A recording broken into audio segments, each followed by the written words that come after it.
لقد كان لكم في رسول الله أسوة حسنة. So لقد كان لكم. So the Prophet was for you a great example, right? أسوة حسنة, a beautiful example. So it's the same idea. They're telling you like in the past. So some people think, well, that was the past. But whenever it's used for Allah and the Prophet, usually, and also other occasions as well, it doesn't necessarily mean that that trait stopped. It means from the very beginning, he was always an example for you. Not just now. Okay? Sometimes they're like, oh, only after the Prophet got wahi, only after he got revelation, he's an example for you. He always was an example for you. So whenever kana is used, it means the past. But it doesn't mean that it stopped now. You see what I'm saying? It means that it continues. So unless there's a reason to say that that has stopped, well, كان عليكم رقيبا or كان لكم في رسول الله أسوة حسنة. ولكن الآن, except right now, he's not anymore. Right? So there has to be something to say that that trait has stopped. So when it comes to describing someone in the past tense, it can either mean that it's only in the past tense, or it can also mean past, present, and future. Does that make sense? That's just expression, like. Oh yeah. All right. Bismillah ar-Rahman ar-Rahim. Alhamdulillahi Rabbil Alameen. As-salatu was-salam ala Rasul al-Amin. Wa ala alihi wa sahbihi ajma'in. And this ajma'in again is all together. And you just say ajma'in, and that's just an expression. We don't worry about the grammatical rules about it.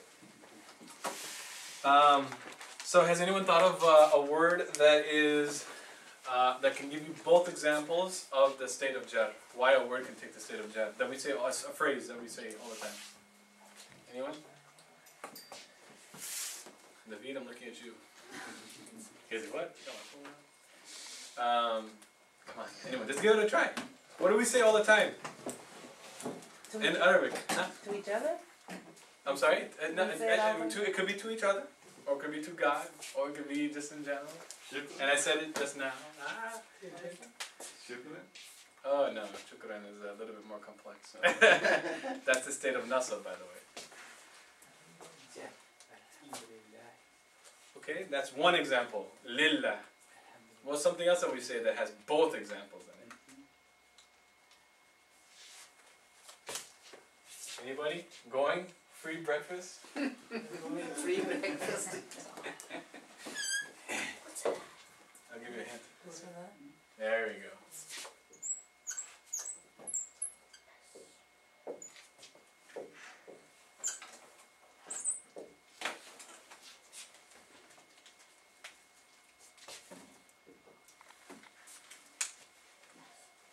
So, ism, what's grammatical state is it in? It's jar. Jar. Okay, so it is jar. Allah, what grammatical state is it in? That's jar. Jar. So they're both jars. So we have two jars here. They're two jars for two different reasons. Why is ism in the state of jar? Because of the harf jar. So the harf jar is here. Because of that, ism is in the state of jar. Why is Allah in the state of jar? What's the only other rule that mudafun ilayh? Allah is the possessor of ism. The name of Allah. Allah's name. In Allah's name. Right? So, this example will give you the two reasons why you have the state of jar. Bismillah. Remember that. Say Bismillah. So I'm going to say state of jar. Say Bismillah. Inshallah we'll get ajr for that too, right? Ajr or jaza or remember that. So Bismillah. So Bismillah. Tell me what is the state of jar. Ism because it follows harf jar. Allah because it is the possessor of ism. The name of Allah. Name of Allah. So Allah is the one who possesses the name in the grammatical structure. Remember that, inshallah, because we're going to talk about compounds in just a moment. So, oh yeah, this is tawabun, jaza, ajrun.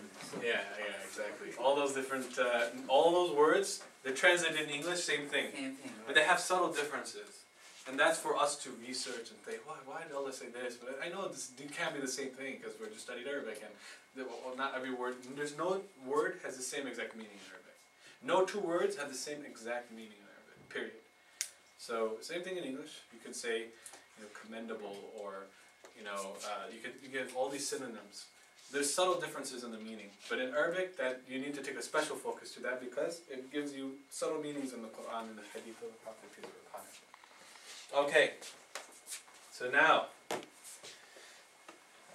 So now we've basically introduced this idea of compound. So we've studied all four characteristics of the ism. We have what? We have the definiteness, right? Is it definite or non-definite? Alif lam, no alif lam, tanween. Gender, does it have ta marbuta or other signs of femininity? No? Okay, masculine. Plurality, is it single? Is it dual? Is it plural? Plural. Okay, is it broken plural? Does it sound masculine plural? Sound feminine plural? Then the last thing is grammatical statement. You can identify these four things. Now you can learn how to put words, two isms together. And there are different ways. There are over a dozen different ways you can put two isms together. Okay? So when you start building words now, putting words together, they're called compounds. Okay? Compounds. Okay? And I use these words interchangeably. Compounds. And that's simple. Compound is putting simple things into complex structures. So compounds can have two different types. Number one is incomplete. Incomplete compound. Or complete.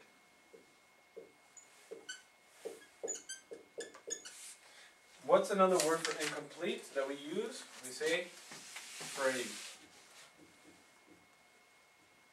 Okay, this is for our purposes of our class. Okay, this is not any special technical terms. This is purpose for our class.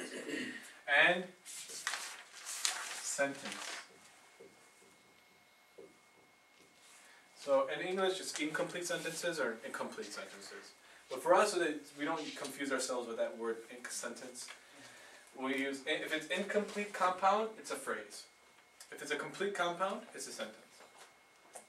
And the difference between complete and incomplete. Can someone give me explain to me how you can tell the difference between complete and incomplete when it comes to a compound? So if I say the book of Allah, complete or incomplete? The book of Allah. Incomplete. Why is it incomplete? It's not giving a whole idea. Book of Allah, but what? Exactly. If you say okay, yes, okay, great. Anything else? Then it's incomplete. But I say the book of Allah is amazing. Now, does it need any more information? No. That's a complete sentence. So we're gonna skip complete sentences and we're gonna discuss incomplete sentences for a moment. Why? Because when we study incomplete sentences, it's going to be able to help us with complete sentences. So we start with incomplete sentences in this class. So there are over a dozen different types of incomplete sentences in the Arabic language. There are three most important ones. Two most important ones. I'm sorry, three. The first one is adjectives. And so, by the way, compound is murakkab in Arabic. So if you study another class, inshallah, one day, and you see murakkab, so murakkab means to build, so compounds. So it's called murakkab at-tawsifi. At-tawsifi. Tawsifi means comes from sifa. Sifat Allah, like the adjectives of Allah, or the tawsifi.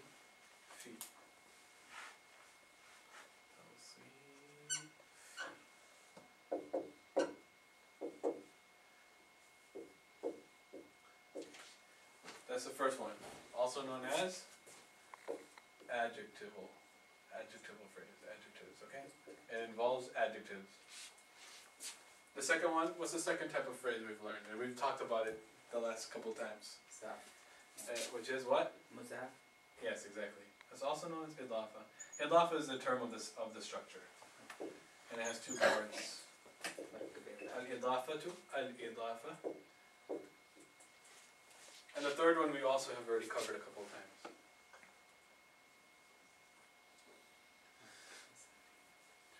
Harf jar.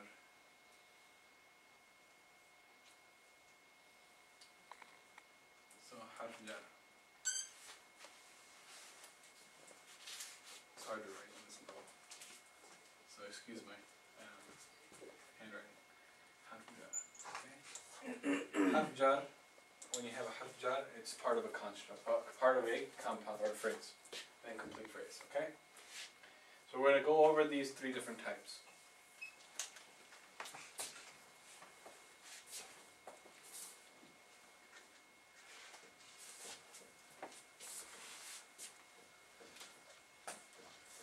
The first one is adjectival compound. Adjectival compound. التوصيفي.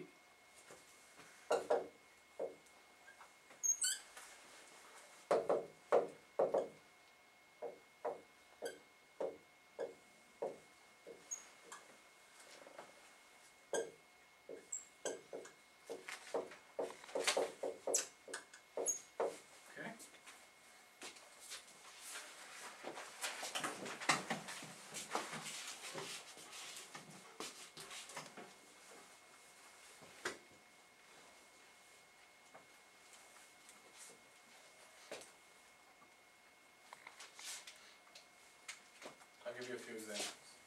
I'll tell you what's going on here. So we have, the first example is, I'm trying to use the same simple words. الكتاب.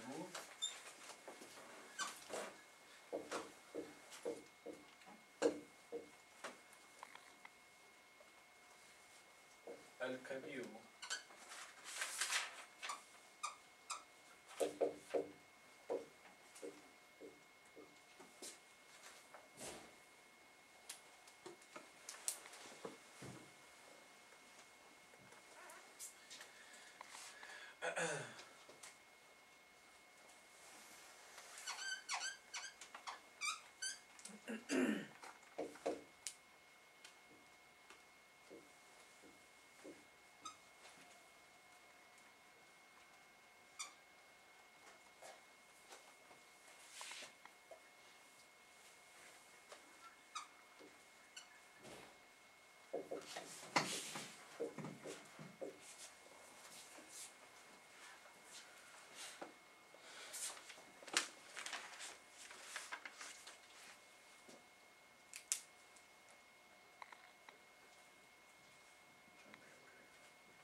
Come up with it, guys.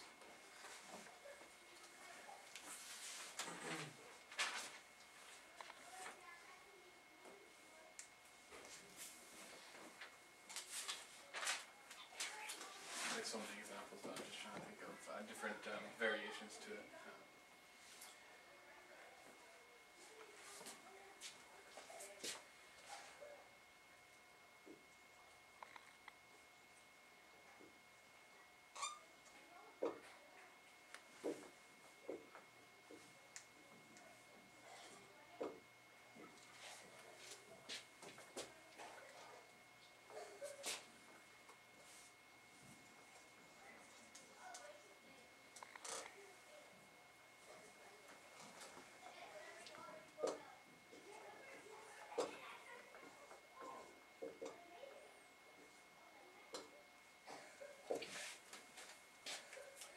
So, in order to identify, so you're putting two isms together now.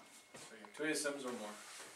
And you need to identify whether or not this is an adjectival phrase. And all of these fulfill the qualifications for an adjectival phrase. So the qualifications for the adjectival phrase are the following. Number one, they need to match, so they need to match ...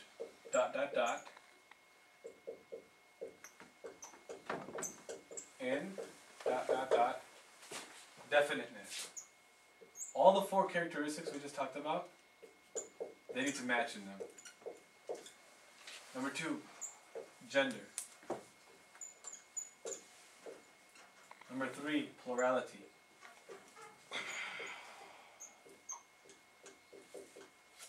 Number 4, what's the last one? Grammatical state. Good. If two words are put together and they match in all 4 of these qualities, they're adjectivals. It's called part of adjectival phrase. Okay?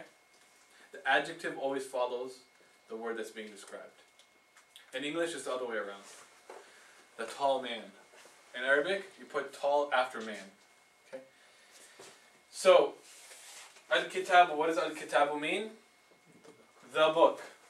So this is how we always do it. We want to translate each word individually. The book. Kabir, al-kabir, what does it mean? Big. The big, right? Because if you're just on a basic sentence, by itself, the big. Now, when you put the words together now we want to put the words together. How do we say this together as part of a sentence? Or part of a phrase? The big book. The big book. Okay. Why are you able to say this is an adjectival phrase? So big means as an adjective for book. So you're describing the word book. So the subject is al-kitab and the adjective is al-kabir. How do you know that? So the definiteness. So is this definite or indefinite? Definite. Definite. Gender. Masculine or feminine? Masculine. So number 2. Single, dual, or plural? Single. Grammatical state. Rafa'an, nasbun, ajar. Rafa'an. Because there's a single word and there's a dam. So it is a raf. Okay, now the next one. Definite or indefinite? Definite. Masculine or feminine? Single, dual, or plural? Rafa, nasb, or jar? Rafa. So, do these 2 words put together, do they fulfill this rule? This is the rule. The rule. The rule. They need to match. The 2 words need to match in all 4 characteristics. Do they fulfill this rule? Yes. Correct. Okay? So therefore, you know the book, you know the big. How do you put together in English? The big book. That's how you make it proper in English. Because you know kabir, the word that's, the adjective comes afterwards. Kitab is the thing that's being described. Okay? Now this one over here, muslimatun. Is it definite or indefinite? Sister Monica? Because this is what we're just reviewed in the break. So is it definite or indefinite? Indefinite. Excellent. Why? Because it doesn't have alif lam. No alif lam and it has tanween. Okay? Excellent. So it is indefinite. Okay. So everyone. Masculine or feminine? Feminine. Why do you know that? Feminine. Single, dual, or plural? Single. Okay? If it was plural, what would be the plural of muslimatun? Muslimat. Okay? And now, therefore, it's single. Grammatical state. Rafa, nasab, or jar? Rafa. Because it is single and it has a dhamma. So it is a rafa. Good. And all of these, by the way, are rafa. I didn't want to confuse us a little bit more. Salihatun. Okay, now. Definite or indefinite? Indefinite. Masculine or feminine? Feminine. Single, dual, or plural? Raf, nasab, or jar? IFSR? IFSR. They all match. Therefore, these 2 are part of an adjectival compound. All we need to know is how to translate them. So what does muslimatun mean? Muslim. Female Muslim, right? A Muslim. Salihatun. Righteous. A righteous. It's not a proper word, but that's, I mean, for our purposes, that's how I'm going to do it. A righteous. So, a righteous Muslim female, right? Equals a righteous Muslim. Muslim female. Make sense? Same thing here. Now it's a plural. Okay? So it is definite or indefinite? Definite. Definite. Masculine or feminine? Masculine. So we know that una, this is a sound masculine plural, okay? So masculine. Single, dual, or plural? Plural, okay? Raf, nasab, or jar? Nas. Ah, there you go. Kafiruna. Oh no. Review your table. Yes. Yeah. Una is rafa. Ina, nasab, jar. Yes. So una is rafa. Excellent. Alright, al-mustakbiruna. It is definite or indefinite? Yes, definite. Definite, right? Alif lam. Masculine or feminine? Masculine. Same thing, right? Una. Plural, single, dual, or plural? Plural. Raf, nasab, or jar? That's it. Una. Una, rafa. Okay? So it's rafa because it has una. Una in the sound masculine, plural. Una is rafa. Ina is nasab or jar. So, al-kafirun, mustakbirun. So what is a kafir? So now we translate it. The kafir or disbeliever. The disbeliever. Does anyone know what mustakbiruna means? Arrogant. Arrogant. Excellent. From kibr. Kibr means arrogant. So the arrogant.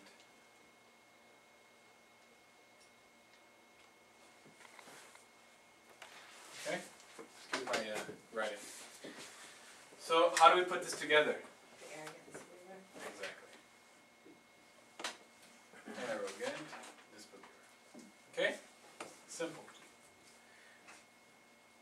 What we had last week, which was, there's a rule, a special rule that helps us with this. That, what is it? All non-human plurals, all non-human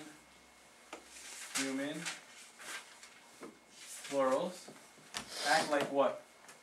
Single. Single females.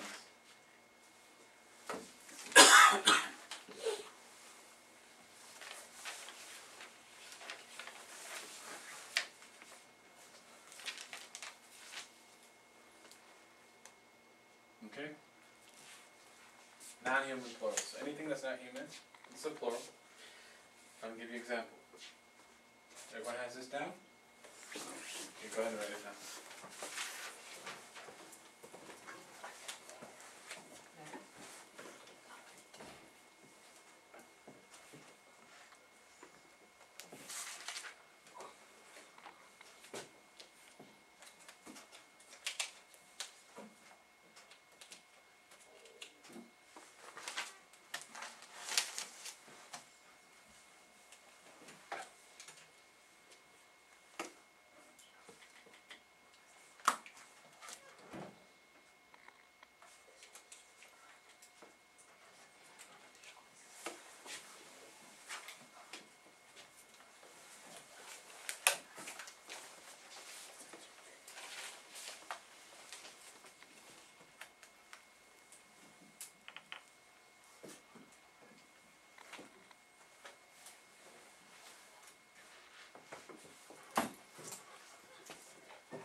So while you guys are writing this down, others, so the phrase kalimatani khafifatani.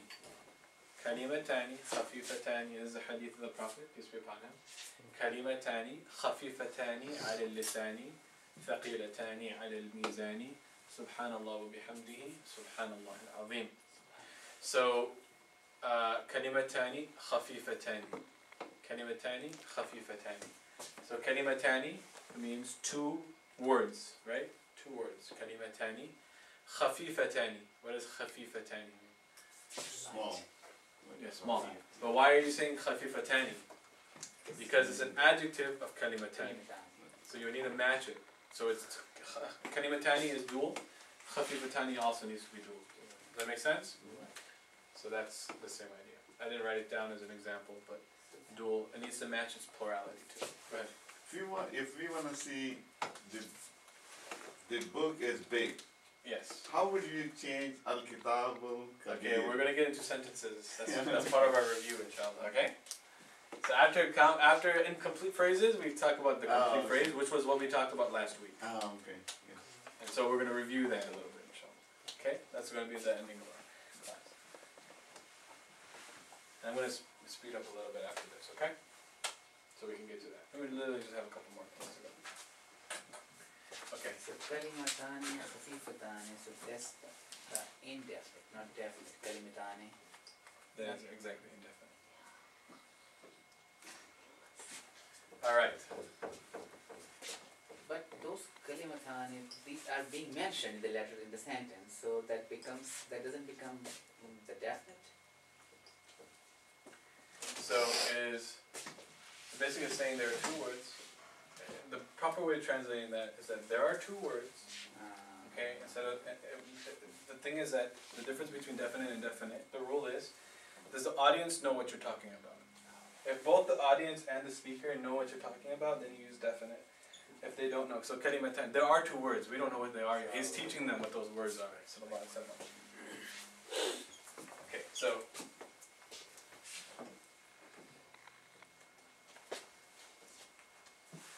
alright, so when you have this rule, a special rule, this golden rule that helps us because it gets confusing. So when we say al-ayatu mubinatu, al-mubinatu.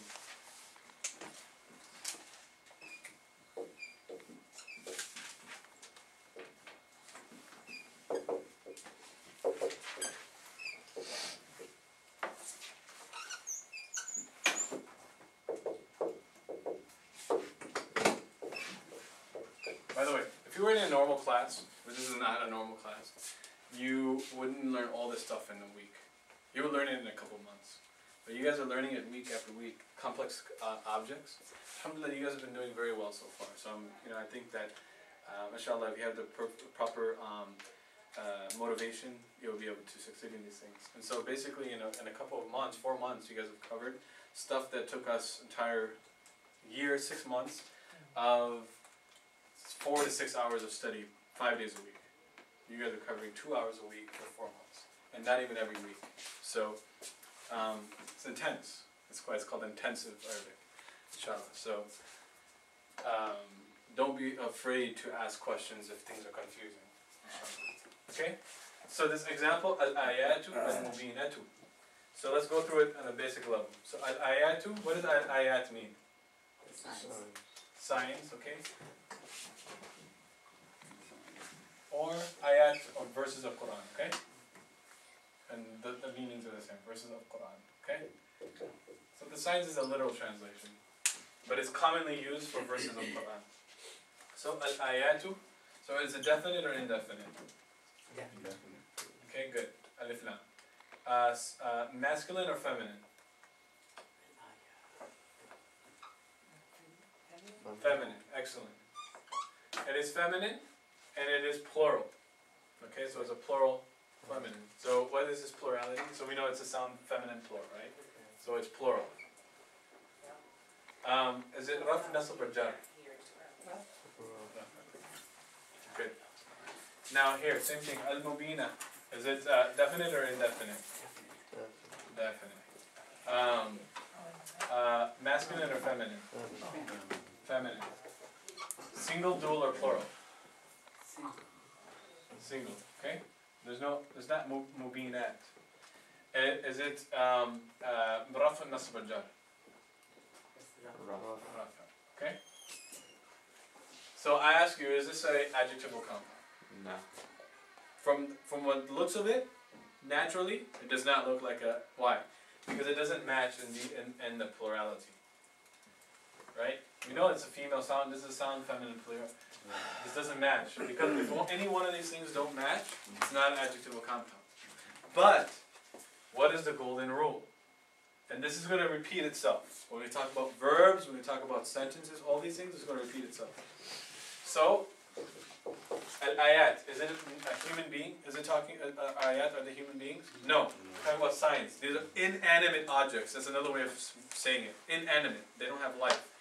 More specifically, they're not human beings. Because of that, they act like what? Single females. Okay? And even if this was a male, it happens to be that this is a female structure. But even if this was male, this rule, these change to feminine and singular. And because of that, it matches. And because of that, this is an adjectival compound. Make sense? Okay, that's, I wanted to highlight that. What does mubina mean? I'm sorry, yeah, they're clear. Clear. Mubina means clear. Oh. So the clear. And I just say the clear because of alif lam, but you know, you're not going to say the clear. And so you translate this as what? The clear signs or verses of Quran. Okay? Go ahead and write this down, shall we?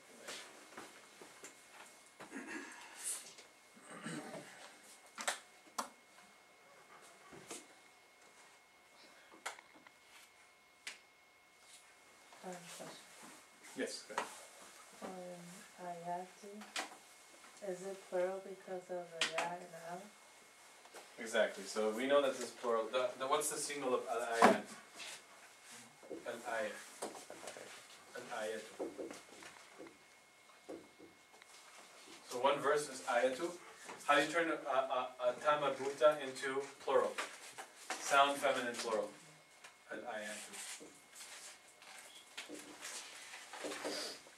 Okay?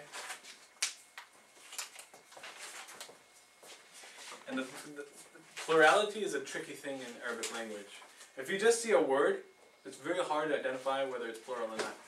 Now, it's easier to identify that it's sound masculine plural, sound feminine plural, right? Una, ina, atun, atin, atin. So you know it's plural right away. But how do you know it's? But if it's a broken plural, though, it's hard to figure out whether it's a broken. If it's a plural, first of all, aqlamun. If you just saw aqlamun by itself, would you know that it's a plural? Is there anything that indicates that it's a plural? If you didn't know that it was the plural of qalamun, it would be hard for you to identify it. So broken plurals are one of the hardest things. When you read it in a book, and if you've never experienced it before, it'll be hard to figure it out. Somebody. What do you think is in terms of percentage of words? I mean, that concerns me the most. It's just pure memorization, basically. Exactly. And unfortunately, I deal with it too. In terms of percentages, I couldn't give you one, but it's probably majority. Majority are broken plural? Probably are the plural. Yeah. Yeah, that's the thing. But then you'll start to see patterns though. Like masjid, what's the plural of masjid? Masajid.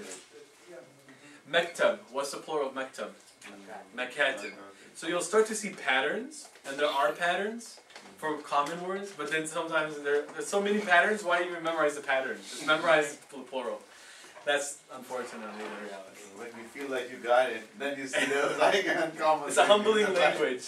It's the religion of humbleness. Allah tells Arabic to humble us. So the next compounds, and I'm going to go through these two quickly because you've covered them before, or you've just experienced them the last few times. The next one is what? What was it? Al-idafa, or possession. So al-idafa, because I want to get to sentences. This is a review. Al-idafatu, or possession. So how do you say that something is possessed by something else? So in English, we have the common phrase of Kitabullahi, right, as I said a couple times. Kitabu Allah He. Ismullahi, or let's say something else. Qalamu Muhammadin. Qalamu Muhammadin.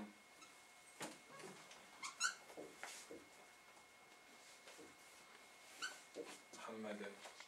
Okay? Just these two examples will be sufficient, inshallah. So, when we get to these two examples,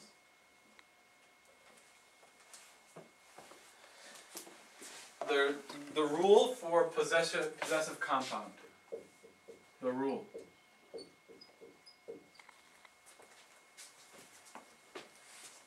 is, number one, the possessor comes after. Comes after. That's rule number one. Okay? That's, if you know that, right away it's easy. Okay? The possessor comes after.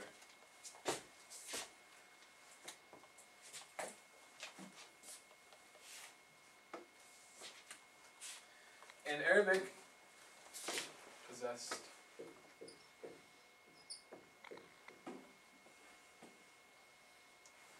I don't know if I'm spelling this right. Possessed, two S's? I think so. And then possessor. Okay? In Arabic, it's called mudaf mudafun ilayh. Okay? Mudafun ilayh.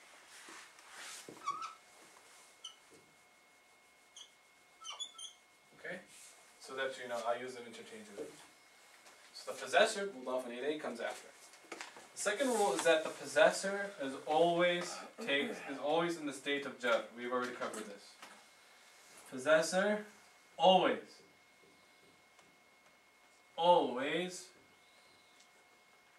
equals jar. Okay?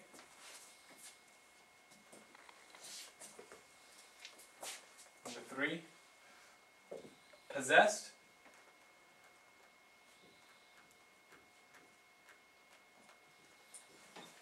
never has alif lam.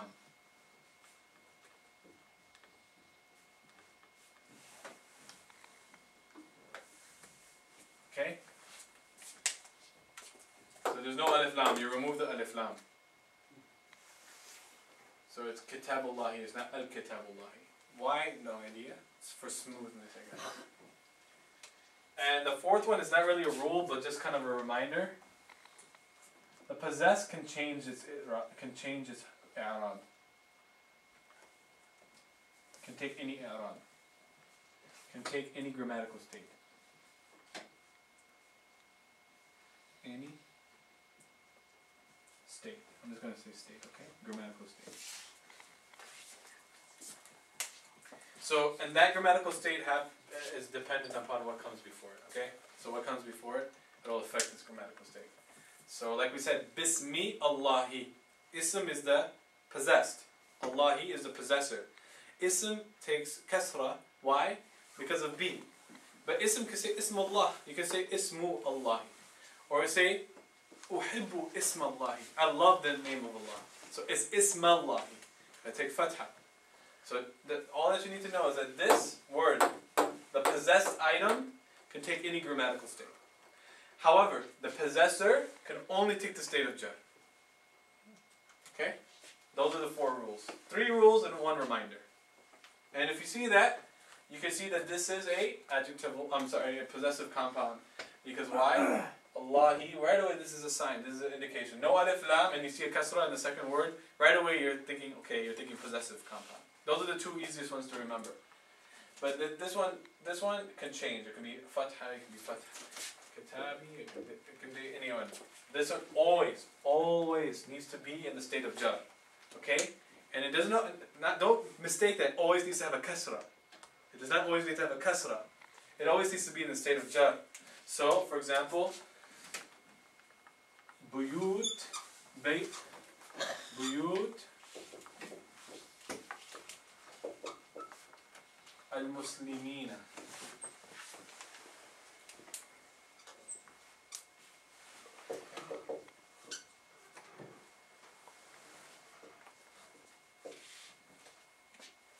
Buyut al-muslimina. Buyut is plural for bayt. Bayt is house. Okay? Houses. Plural. Muslimina, Muslims. So how would you put them together? The houses of Muslims. Houses of Muslims. Okay?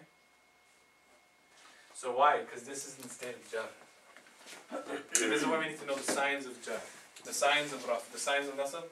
Because this is a sound masculine plural. And the sign of jar for a sound masculine plural is in, muslimin. Okay? Any questions about this compound? So this phrase. And the last phrase is simple. It's the jar majrur. When you have a harf jar. And the harf jar, you just need to memorize them. And they are they're chapter 15. So just memorize them. من إلى عن على في مع با والبي لتا لا والبي لتا. Okay? Everyone has this recorded? Alright. The last one, inshallah, before we get into sentences.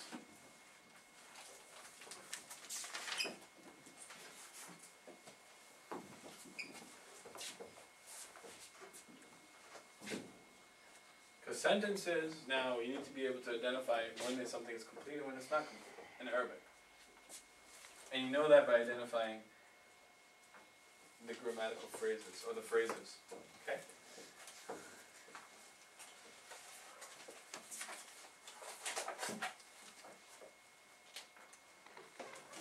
The last one is prepositional phrases.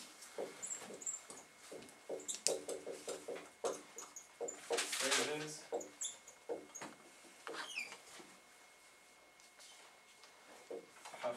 Okay. This is not the proper translation. That's actually jar majrur. Okay, that's the name of it. The prepositional phrase. So all you need to know is memorize huruf jar, which is on chapter 15, right? Chapter 15. Memorize those, that list there, okay? Min ila an ala fi ma'a ta wa bili ta, or there's a few other ones, okay? So when you memorize those, and you just gotta memorize their meaning. So fi means in, min means from, ila means to, ala means upon, right? Ba means with, li means towards or for. If you know those things, then their meaning, and you know that they change the word after it into the state of jar. Ta means? Ta means, it's like wallahi. Like if you say wallahi, you can say tallahi. It's a swear. So if you swear by something, there's three letters that can be used for swearing. It's wallahi, billahi, and tallah. Okay?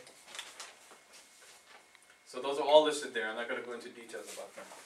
Just know that, memorize what the huruf jar are, memorize their meanings, and memorize that they turn the word after it into the state of jar. So, billah, bismillah. So we see bismillah as an example. Bismillah, bismillah.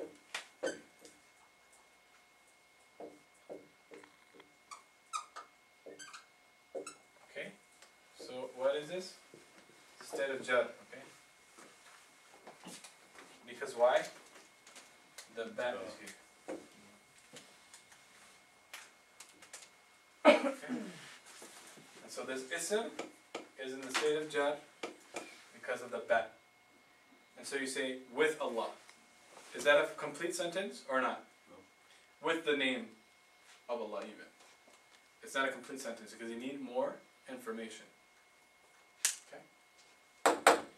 The one thing you need to know about jar, majrur, about prepositional phrases, is that they are connected to verbs. So just know that's rule. Connected to verbs.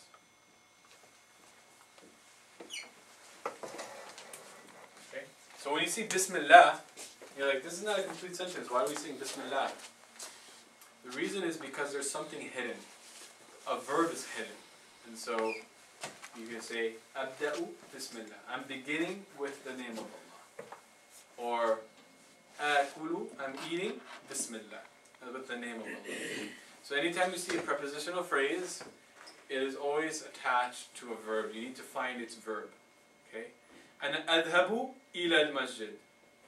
If I just say ila al-masjid, to the masjid, it makes no sense. It always needs to be something connected to it. So, I am going to the masjid. So, the prepositional phrases need a verb. Okay, even in English. When I say, I am on the desk, I am. The word am is a verb. Okay, to be. So, Even if I say أنا على المكتب, I am on the desk. It's a little bit more complex. Okay, I just want to put أنا على المكتب, I am on the desk. What's hidden there is أنا موجود على المكتب. I am present on the desk. So there's something hidden there. So you always you think about that when you see it in the Quran and you see إلى, في, مع, من. There's always a verb attached to it. You have to find that verb. So it have to be أنا على المكتبي. أنا على مكتبي, exactly. مكتبي. So there's a kasra at the end because the maktab is it is the majrur. It is the thing that comes after it. So what is this called? So أنا على المكتبي. So على المكتبي. I'll give you the example. على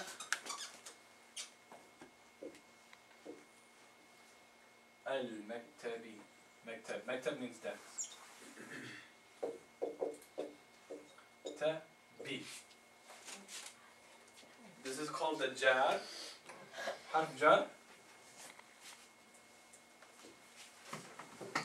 Right? This is called majrur.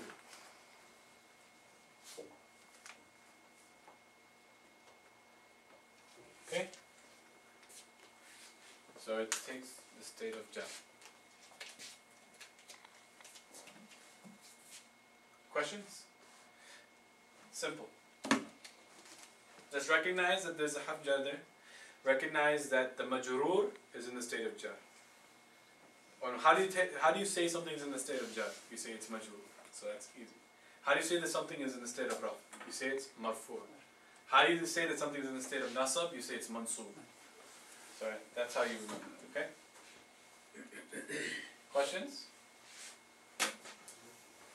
So we have the three most common phrases you'll find in the Quran.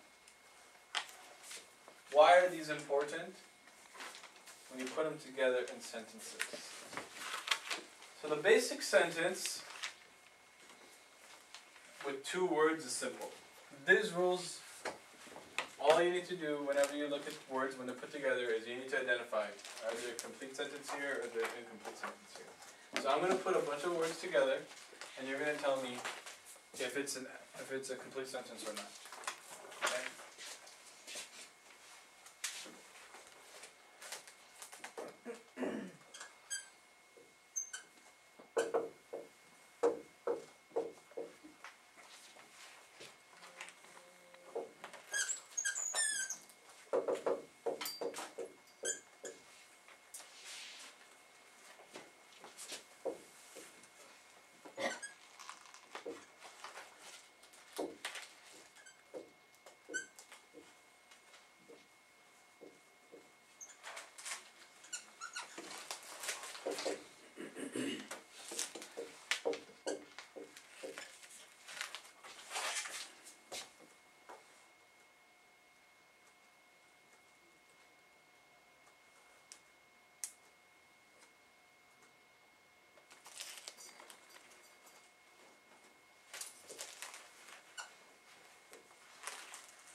The translations of the words. Okay, so al-kitabu, we know what that means. Kabirun, we know what that means.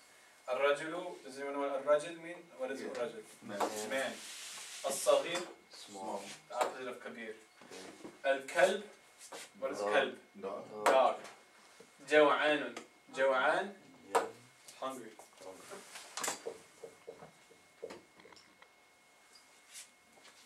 قطة sounds like it. Cat. جميل. Okay, these are the basic meanings of each word. So al-kitabu kabirun. Is it a sentence complete or is it a complete or incomplete sentence? Complete.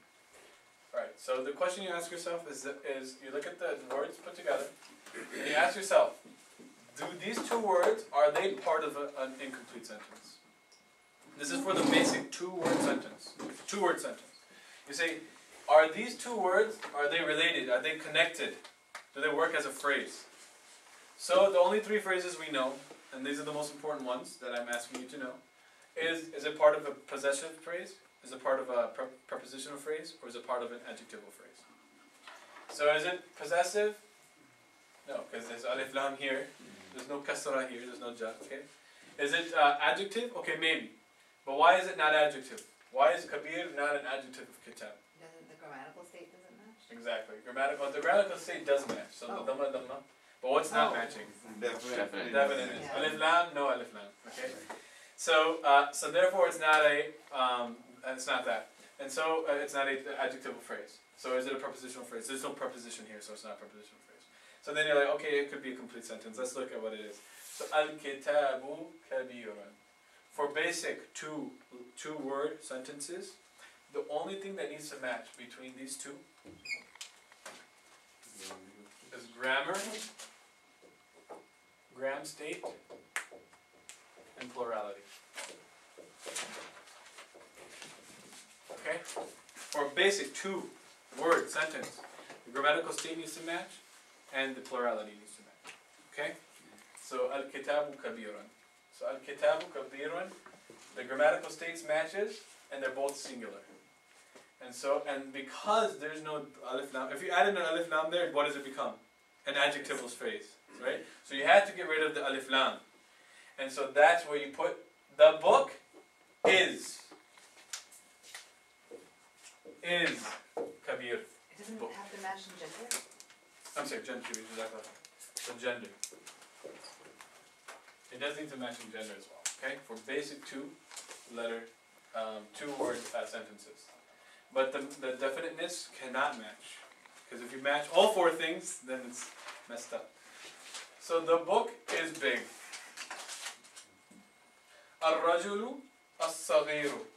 Complete or incomplete? Incomplete. Why?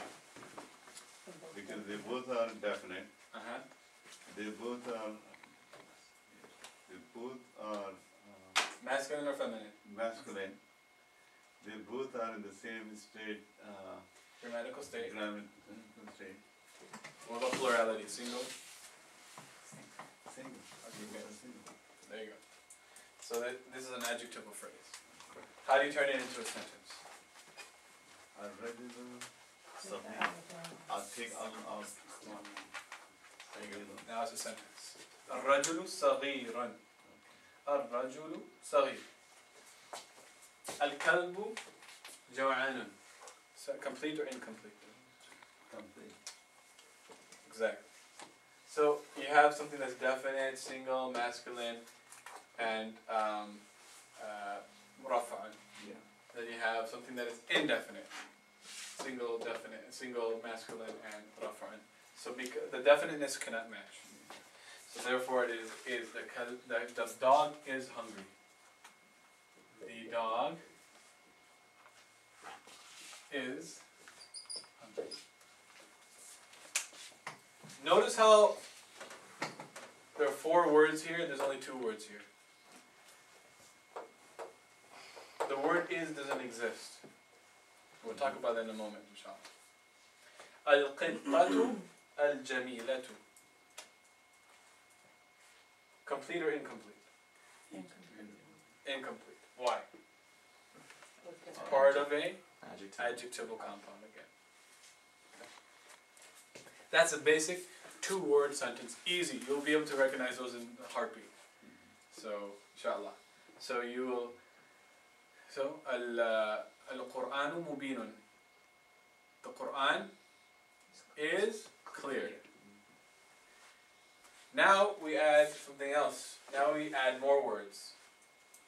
And this is where it becomes even more important to recognize phrases when you start adding more words. And the more words you add, the more complex it becomes.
So for a sentence, now how we break this down as we translate each word. Al-Quran, so Quran. Al-Mubin, what does Mubin mean? Clear. What does Jameel mean? Beautiful, okay? We still don't have a full sentence here. We don't know how to put this together. So Al-Quran al-Mubinu Jamilun. Al-Quran al-Mubinu Jamilun. In English, if we want to say, we have three words. We said the Quran, clear, beautiful. We don't know how to put it together yet.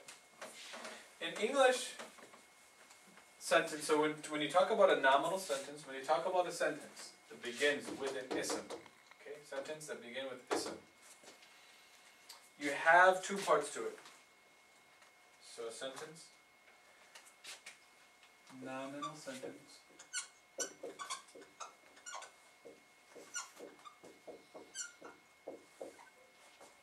has two parts. First part is the subject. The second part is predicate. Does anyone know the Arabic terms for this? He like fell asleep. What is it? He knows this, that's why. What is it? What is it? What is it? MashaAllah. Oh, it's predicate. Mubtada. And what's the predicate? Khabar. Khabar, MashaAllah. Okay? This is the terminology. Mubtada and khabar. In English, it's very simple to tell what's the mubtada and the khabar. Everything that comes before is the mubtada. Everything that comes after is the khabar. So,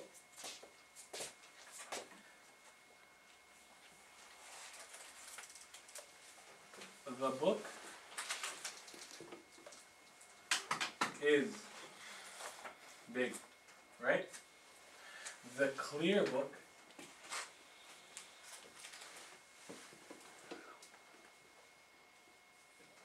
is amazing. Right? Very simple in English. You put the mubtada, the subject, what you want to talk about. You want to give details about this. You put it before is. The clear book. And you can say the clear, amazing, you know, new, all these different adjectives. Book is awesome. Right? So you can make this as long as you want. The moment you have is, you know where the khabar is. You know where the predicate is. And so the subject is the item that you're talking about in the sentence.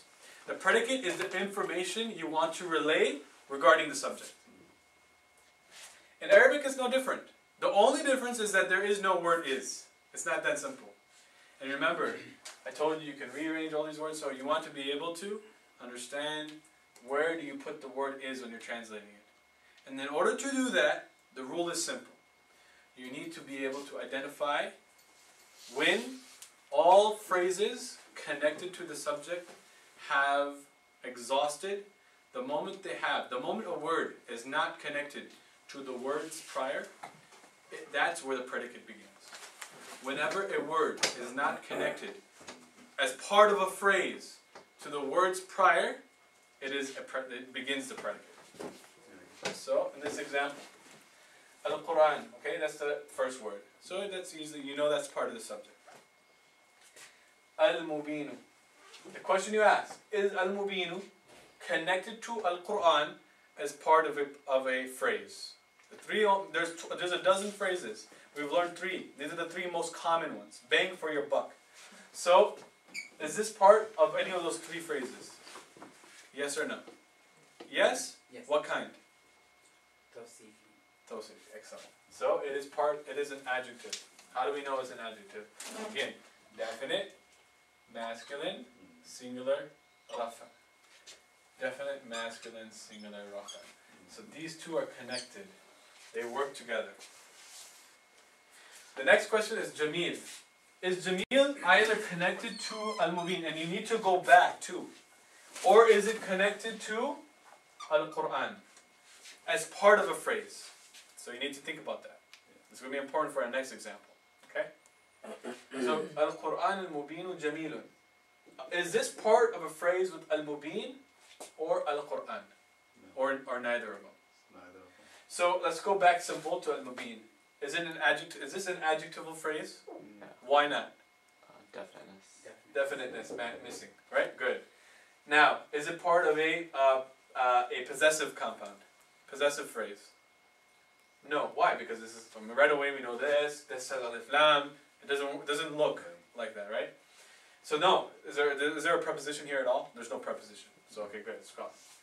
So we go back to Al-Quran. We ask the same questions. Is it part of an adjectival compound? No. No. Is it part of a prepositional compound? No. Is it part of a possessive phrase? Same answer as Mubin? No. Because this word does not fit as part of a compound with any of the words that come before it, it is now part. This is where the predicate begins. And that's where you put the word is. Right before it. So is comes before it. So now how do you put this together? Because you know these are part of a compound, an adjectival compound, and you know this is the predicate. So how do you put the sentence together? You know the translation of the words, you need to know how to put the words together now. So who wants to say the translation? The clear Quran is beautiful. Excellent. The clear Quran is beautiful. Excellent. Okay? Same thing. Now we add 4 words. And if you know these rules, you can recognize phrases. It doesn't matter how many words.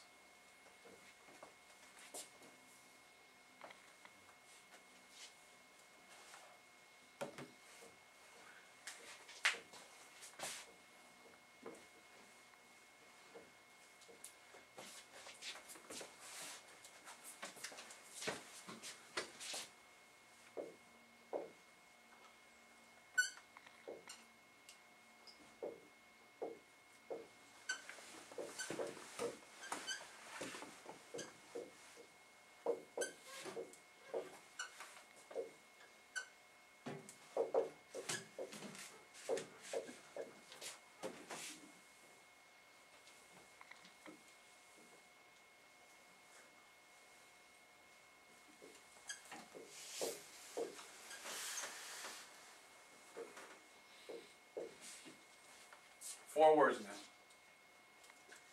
Translate it. Allah. What does Ar-Rahman mean? Most merciful. Okay, these are generic weak translations, of course. We can go into a tafsir of this one day. Most gracious, right? Most gracious, most merciful. They pretty much have the same root word. Okay, most specifically merciful is a better translation. And then ahadun. What is ahad? One. There's a difference between ahad and wahid. This means one and alone. You can't have two. When you say ahad, there's no two. You can say wahid, ithnain, thalatha. Ahad is ahad. There's no second. The one, there's nothing else. Is it? Okay? So, now we want to be able to put this together in a sentence. So we have Allah, most merciful, most specifically merciful, one and alone. So where do we put the is? So we ask, Allah is the subject, the beginning of the subject. Ar-Rahman, is it connected to Allah? As part of a phrase. Yes. What kind? Adjective. Adjective. Good. Then, Ar-Rahim, is it connected to Ar-Rahman Yes. or Allah? Yes. Yes. Okay, and it's actually it's connected to Allah actually, okay? It's connected to both of them. Yes and yes. Okay? So it's containing as an adjective of Allah, okay? Ar-Rahmanu, Ar-Rahimu. Is ahad connected to any of these three? No. No. There's a nice little spider web here, right? No, no, no. And I'm just giving you the answer, right? Mm-hmm. And the reason why, so you start with the first one. Is it an adjective? Is it a possessor? Or is it a prepositional phrase? No, no, no. So you'll know all the reasons why, same as before. Is it, same thing, same questions? No, no, no. Same questions? No, no, no. Because it does not connect with any of these words in any particular way, it is now the beginning of the preposition. That's where you place the word is. So how would you translate this in English?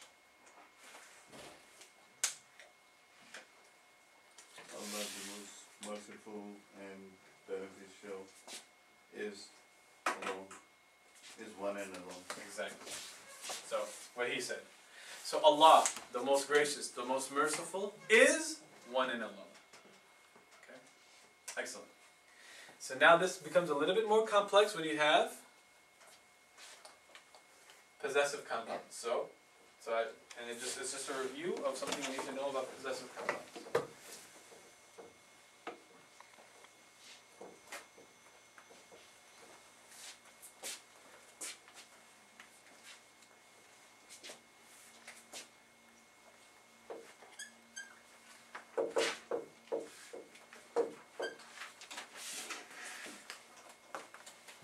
Change a different word. Add some diversity to our vocabulary.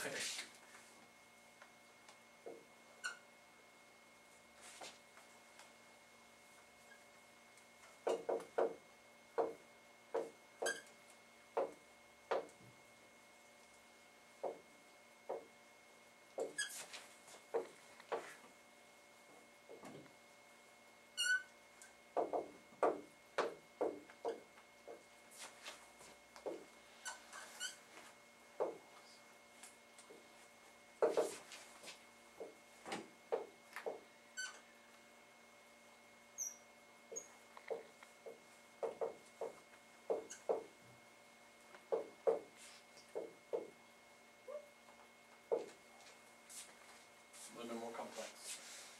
عرش الله الكبير فوق السماوات. So, translate them. Arsh meaning is? What's the meaning of arsh? Throne. Throne. Allah. Allah. Al-Kabir. Big. Fawq. Above. Above. As-samawat. The heavens. Heavens. Arsh Allah al-Kabir فوق السماوات. So now we need to figure out the connection. So Arsh, the throne. Allahi. Is Allah connected to Arsh as part of a phrase? Yes. What kind? Possessor. Exactly. Possession. Okay? So it is the Arsh of Allah. Al-Kabir. Is it connected to Allah as part of a phrase? No. I have some yeses and some no's. Wahi al-Kabiru, no. Why is it no? because, yeah, that, this is. So is it adjective? No, it's not adjective, right? Why? Because this has a kasra, this has, it doesn't match in its grammatical state. It matches in everything else, not grammatical state. Great. Is this this is a possessive compound? No, because if it was, Allah would not have alif lam. And this would be kasra. So it's not part of a possessive compound. There's no harf jar, so it's no. So no. Now here it comes back to any of the words before.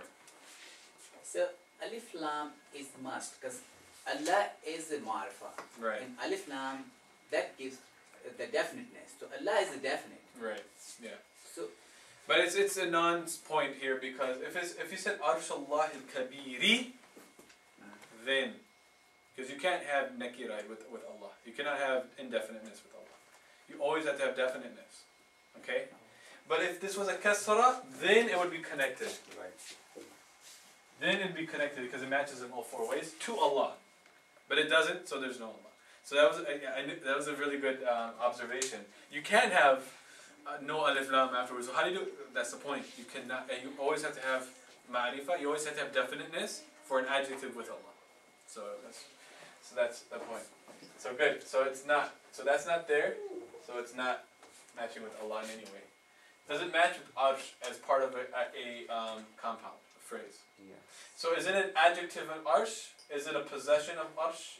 Or is it a prepositional phrase? So who thinks that it, raise your hand if you think that it is connected to arsh in some way. What, the bureau? Okay, No, yeah, Kabir. okay. So we have about, okay, oh, we have one scratching the chin. So let's see, let's do it through. Is it definite or indefinite, arsh? Indefinite. It looks indefinite, right? If it was indefinite, would you have tanween here? Right. But you can't have tanween because of the rules of possession, because it's part of this possessive compound.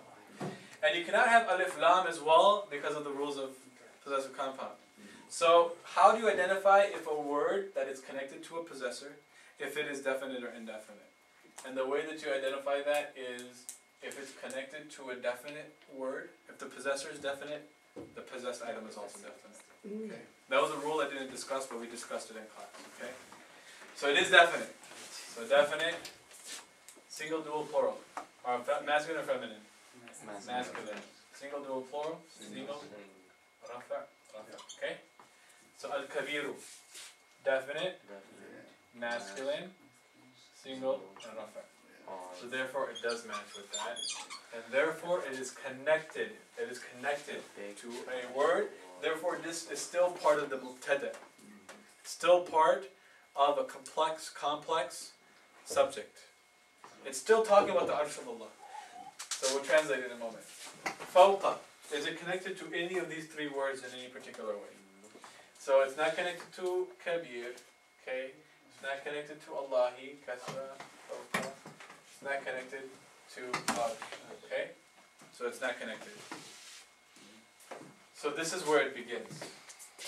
I just cheated for you guys for the sake of time so we can ask questions. This is where the word is comes. Then you continue. Okay, so now the predicate can also have compounds and phrases. So you have to continue this process. Every time you always ask, is this connected to the words before it? So is fawqa, as-samawat connected to fawqa? So this part is completely separate from, you no longer have to look beyond, okay? But you need to look here. So you ask, is it connected to fawqa? And the answer is simply is yes, okay? It is a possessive compound. Fawqa means above, but these are special. These are called. They're in your idafa chapter. At the end of your idafa chapter, they're called maf'ulun fi or the dharf. They're called dharf. So they're a special type of ism, and those special type of isms are talking about position. Anytime you're talking about above, below, in front, to the side, all these words typically are called dharf. And so these rules, these are special words. They don't take alif lam, none of these things. They always have fatha. Okay, they always have fatha. And the word that comes after it is always the possessor. Okay, they're part of it. There's a special type of possessive compound. And that's the end of your possessive chapter, so review that inshallah. So anyways, it is part of a possessive compound. So above the heavens. Okay? So how would you put this together as a sentence? Naveed, go ahead. The big throne of Allah is above the heavens and the earth. I mean, Exactly. above the heavens. Exactly. So the big throne of Allah. So even though big is 2 words down, you bring it because that's how you do it in English.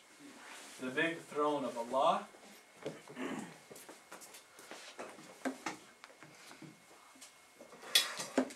is above the heavens.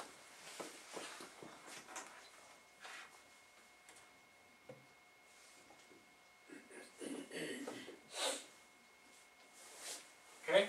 Any questions? So you can do this all day long. And you do the practice. We did the practice homework that I emailed to everyone in class. And there was one particular one that was confusing. And the reason why it was confusing was because we forgot the golden rule. Non-human objects, plural objects, act like single females. If you remember that rule, it'll help you with everything else. Because if I said, Ayatullahi, Ayatullahi al-Mubina, you know, Jamil, Jamilatu. The ayat, the verses of Allah, al-Mubina. Even though ayat is plural, al-Mubina is still an adjective of ayat, as we talked about before. The clear ayat of Allah are beautiful. So, just remember that rule, inshallah. Single females, plural, non-human objects, act like single females. And so that was pretty much everything we've covered over the last 4 months. The only thing we have not covered, and I want you guys to review for class, because we're going to be covering it in verbal sentences, is the past tense verb forms. So look at that chapter, which if you can look, inshallah, past tense verbs, if you can look at the table of contents. And that is basically memorization. Memorizing how verbs, how to say he wrote, she wrote, they wrote, I wrote, we wrote. And so that is a past tense verb. And it's based on the changing of the endings of the verb. So read that chapter. I think it's self-explanatory and it requires more memorization than understanding. And it's just review and memorization. I mean, literally, that's usually like if you study in an Indo-Pakistani madrasa, that's what they'll study sarf. The first thing you study is sarf, because it's Assalamu alaikum. It is. You brought donuts first? Is that okay? I'm kidding. So they study that, but the reason why we're not doing that right away and we're doing it more progressively is because it's just memorization. You get more bang for your buck with it, and then once you start memorizing those things and you start putting verbs into everything, man, and you're able to take, if you know the patterns of the verbs, how to change any verb, you can take any verb, apply the pattern, and you can use it. So one verb becomes 9 verbs. So kataba.